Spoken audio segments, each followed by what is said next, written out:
Welcome to Made-in-Alberta. I'm Barb Allard, and we're continuing our chapter called Forests for the Future.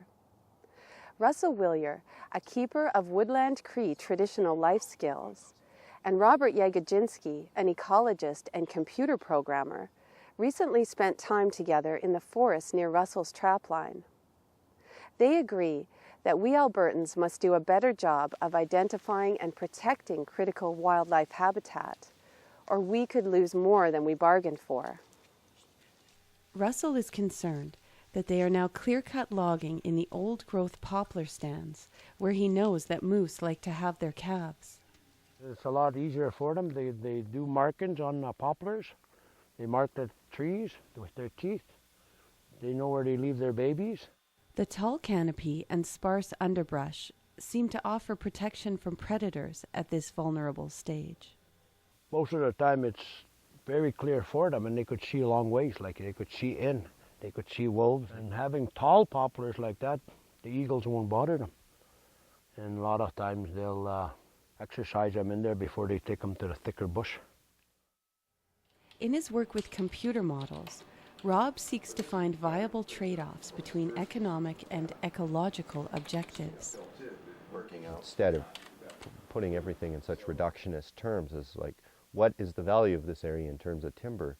Well, there's wildlife value, there's trapping value, there's traditional cultural value, there's perhaps ecotourism value.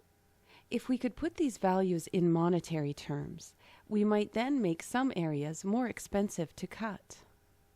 The idea of some of our models would be to find trade-offs, maybe try to satisfy that mill demand with by harvesting in an area that's maybe not as vulnerable in terms of wildlife habitat.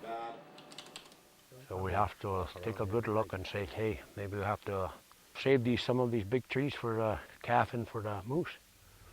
That's what I'd like to see. And it's not just boreal wildlife at risk in Alberta. When you already have an over-allocated resource, then you harvest more than that's being renewed in 1 year, then you can imagine what it's going to be like over a 30 or 40-year period.